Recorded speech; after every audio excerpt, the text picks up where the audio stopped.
अस्सलाम वालेकुम रहमतुल्लाहि व बरकातुहू। मैं हकीम कमाल MD यूनानी मेडिसिन।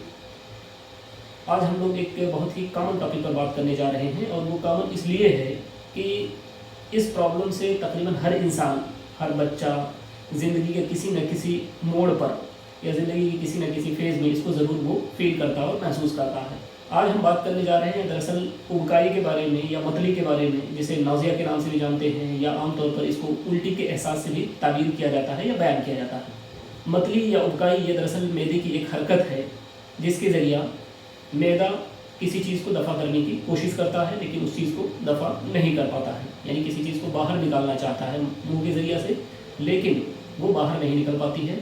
तो इसी कैफियत को दरअसल हम लोग मतली या इसी तरीके से उबकाई से ताबीर करते हैं। मतली में सिर्फ एहसास होता है और मैदे के जो अंदर हरकत होती है बहुत हल्की होती है, जबकि उबकाई में यह हरकत थोड़ा ज़्यादा होती है। यानी बिल्कुल ऐसा लगता है कि वोमिटिंग हो जाएगी, उल्टी हो जाएगी, लेकिन उल्टी नहीं हो पाती है और एक स्टेज पे आकर के रुक जाती है, या बहुत थोड़ी सी कोई चीज़ मुंह के ज़रिए से खारिज होती है। तो इसे उबकाई के नाम से जानते हैं। तो इस तरीके से अगर देखें तो दोनों में बहुत मामूली सा फ़र्क है, लेकिन असबाब तकरीबन दोनों के यकसा हैं। अगर इसके असबाब के बारे में अगर आप बात करें तो इसके बहुत सारे असबाब हो सकते हैं, लेकिन जो सबसे कॉमन असबाब हैं उनमें से एक जो बहुत ही इम्पॉर्टेंट सबब है वो दरअसल है मैदे का ज़ौफ़ का होना, यानी मैदे की कमज़ोरी का होना। यानी मैदे के साफ्ट या जो मैदे की स्ट्रक्चर है वो कमज़ोर पड़ जाए, और इसकी कमज़ोरी के बहुत सारे वजूहात हो सकते हैं। कोई सूए मिजाज उसको लाहिक हो जाए, सूए मिजाज बलगमी हो, सफ़ावी हो, सौदावी हो, या इसी तरीके से सूए मिजाज सादा के तौर पर उसके अंदर हरारत की ज़्यादती पैदा हो जाए, बरूदत की ज़्यादती पैदा हो जाए, रुतूबत और यबूसत की ज़्यादती पैदा हो जाए, जिसकी वजह से उसके साफ्ट या उसके जो अफ़ाल हैं वो थोड़े से कमज़ोर पड़ जाएँ। तो उसकी वजह से जो मैदा होता है वो मादे को दफ़ा नहीं कर पाता है, यानी कमज़ोरी की बुनियाद पर मादे को दफ़ा नहीं कर पाता है। तो उसके नतीजे में उबकाई का एहसास या मतली का एहसास होता है। ये मादे कई तरीके से हो सकते हैं। मादा कभी सफरावी भी हो सकता है, मादा कभी बलगमी भी हो सकता है, इसी तरीके से सौदावी भी हो सकता है। फिर ये सफरावी जो मादे होते हैं ये या तो मैदे के अंदर ही पैदा होते हैं या फिर किसी दूसरे आर्गन से आकर के मैदे में इंसबाब करते हैं, और जिसके नतीजे में मैदे में सफरा का इज्तिमा होने लग जाए और मैदा उसको खारिज करने की कोशिश करे लेकिन खारिज ना कर पाए। इसी तरीके से अगर ये मर्ज़ पुराना रहने लग जाए तो फिर ये सफरा मैदे के साख्तों में सरायत कर जाए, उसके अंदर पेनिट्रेट कर जाए, और फिर नतीजतन इस तरीके का एहसास मुसलसल रहने लग जाता है। आमतौर पर इसके अंदर अगर आप देखें, यानी जब सफरावी अगर सबब होगा तो आमतौर पर इसके अंदर प्यास की ज़्यादती होती है। इसी तरीके से मुंह का जो मज़ा होता है वो कड़वा होता है, मुंह बार बार सूखता है, गला बार बार सूखने की मरीज़ शिकायत करता है। तो अगर इस तरीके की शिकायतें मिलती हैं तो इसे सफरावी तहव्वुल या सफरावी मतली समझना चाहिए और इसकी बुनियाद पर उसका इलाज किया जाना चाहिए। इसी तरीके से मैदा के अंदर अगर मादा बलगमी है, यानी वो बलगम, नॉर्मल बलगम या गैर तबी बलगम जो होता है वो बहुत ज़्यादा क्वांटिटी में मैदे के अंदर जमा होने लग जाए और मैदा अपने ज़ौफ़ की वजह से उसे ना बाहर निकाल पाए, या इसी तरीके से मैदे के अंदर बलगम शोर इकट्ठा होने लग जाए या बलगम रक़ीक़ उसके अंदर इकट्ठा होने लग जाए, तो इसकी जो अलामतें हैं आमतौर पर ये होता है कि अगर नॉर्मल बलगम गैर तबी तौर पर वहाँ पर ज़्यादा जमा हो गया है तो इसके नतीजे में मुँह के अंदर हमेशा आदमी को पानी का एहसास मिलता है, यानी उसके मुंह के अंदर लुआब का ज़्यादा बनना, या इसी तरीके से प्यास का कम लगना, इस तरीके की शिकायतें पाई जाती हैं। बलगम अगर शोर होता है तो फिर ऐसी सूरत में हल्की प्यास का एहसास होता है, और इसी तरीके से मरीज़ को थोड़ा सा खारेपन की शिकायत होती है। इसी तरीके से अगर बलगम रक़ीक़ होता है तो तुर्शपन की शिकायत होती है। तो इस तरीके की अलामत के ज़रिए से हम इसके असल डायग्नोसिस तक पहुँच सकते हैं।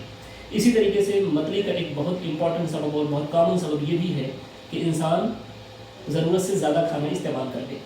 यानी कोई अच्छी ग़िज़ा बने, जैसे कि आमतौर पर बहुत सारे लोगों की आदत होती है कि जब उनको कोई चीज़ बहुत ज़्यादा पसंद आ जाती है तो वो ज़रूरत से ज़्यादा, यानी बहुत ज़्यादा क्वांटिटी में उस ग़िज़ा को इस्तेमाल कर लेते हैं, जो मैदे पर बहुत ज़्यादा गहरा गुजरने लगता है, भारी पड़ने लग जाता है, और फिर मैदा उसको निकालने की कोशिश करता है, लेकिन अपने ज़ौफ़ की वजह से उसको बाहर नहीं निकाल पाता है, और नतीजतन मतली का या इसी तरीके से उबकाई का एहसास होता है। या इसी तरीके से कोई फासिद ग़िज़ा इस्तेमाल करने लग जाए, कोई बासी खाना है या ऐसा खाना जिसके अंदर किसी तरह की कोई ख़राबी पैदा हो गई हो, या कोई ऐसा खाना हो जो मैदे को नुकसान पहुंचा रहा हो मिजाजी एतबार से, तो इस तरीके जब ग़िज़ाएँ इस्तेमाल करता है तो वहाँ पर भी ये शिकायत पैदा होती है।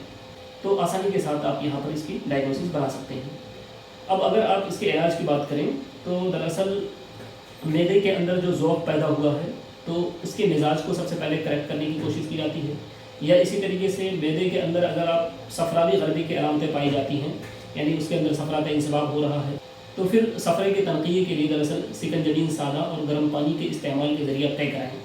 यानी मरीज़ को सिकंजबीन सादा और गर्म पानी इस्तेमाल करने के लिए दें, जिससे उसको कय हो, ताकि सफ़रा ज़्यादा से ज़्यादा क्वांटिटी में निकल सके। और फिर बाद में जो मुसक्किर सफ़रा दवाएँ हैं उसका इस्तेमाल करें, जैसे जवारिश तमर हिंदी है, जवारिश नारायण है, या इसी तरीके से सिकंजबीन लिमोनी का इस्तेमाल है। सिकंजबीन सादा खुद इस मामले में काफ़ी फ़ायदेमंद और मुफीद साबित होता है। शरबत अनारैन वगैरह का इस्तेमाल है। तो इस तरह की दवाएं बाद में इस्तेमाल करें, ताकि जो सफ़रा की हिद्दत है उसको कम किया जा सके और इसी तरीके से सफ़रा का जो प्रोडक्शन है उसको रोका जा सके और इंसवाब सफ़रा को रोका जा सके। इसी तरीके से अगर बलगम की ज़्यादती की बुनियाद पर या गैर तबी बलगम के इज्तिमा की वजह से अगर ये प्रॉब्लम आ रही है, तो फिर ऐसी सूरत में भी तनक़िया की ज़रूरत पड़ती है। और यहाँ पर ज़रूरी होता है कि जो कय का अमल है उसके लिए ऐसी दवाओं का इस्तेमाल किया जाए जो कि बलगम को आसानी के साथ बाहर निकाल सके। यानी जो बलगम अगर उसके साख्तों के अंदर शरायत कर गए हैं, मैदे के साख्तों के अंदर शरायत कर गए हैं, तो उनको आसानी के साथ बाहर निकाल सकें। जिसके अंदर अगर आप एक मुरक्कब का इस्तेमाल करते हैं जिसके अज्जा अगर आप देखें तो मूली, सिकंजबीन असली यानी ऐसा सिकंजबीन जिसको शहद के ज़रिए तैयार किया गया हो, सोए का जो शांदा और उसके अंदर नमक शामिल किया गया हो, यानी इस मुरक्कब को अगर आप इस्तेमाल करा करके मरीज़ को तय कराएँ तो इससे उसके जो बलगमी मादे हैं उसका इखराज आसानी के साथ हो जाता है। और फिर बाद में इस चीज़ का भी ध्यान करना चाहिए कि जो जिस ग़िज़ाओं के ज़रिए बलगम का प्रोडक्शन ज़्यादा हो रहा है उनका इस्तेमाल कम कर दें। इसी तरीके से मुरक्कबात में हब्ब तिनकार वगैरह का इस्तेमाल है, शरबत अफसनतीन वगैरह का इस्तेमाल है, हब्ब आयरिज वगैरह का इस्तेमाल है, इस तरह की अद्वियात का इस्तेमाल करें ताकि जो बलगम थोड़ा बहुत बाकी रह गया हो वो आसानी के साथ निकल सके। तो इस तरीके से अगर आप देखें और इस तरीके से अगर आप अप्रोच करें तो यूनानी के ज़रिए से इस प्रॉब्लम को बहुत आसानी के साथ आप सॉल्व कर सकते हैं और मरीज़ों को इसके ज़रिए से आप फ़ायदा पहुंचा सकते हैं। क्योंकि प्रैक्टिकली ये देखा गया है कि बहुत सारे मरीज़ ऐसे आते हैं जो काफ़ी ज़माने से इस तरह की प्रॉब्लम की शिकायत करते रहते हैं।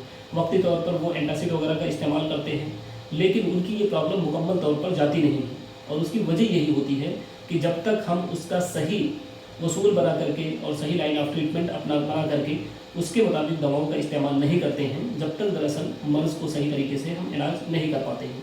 तो इसलिए ज़रूरी है कि जब भी हमारे पास कोई मरीज़ आए तो सबसे पहले ज़रूरी है कि यूनानी उसूलों पर उसकी डायग्नोसिस बनाएं और डायग्नोसिस बनाने के बाद उसके लिए जो दवाएं मुनासिब हैं उसका इंतखाब करें, तो इंशाअल्लाह आप मरीज़ को मुकम्मल तौर पर फ़ायदा पहुँचा सकते हैं।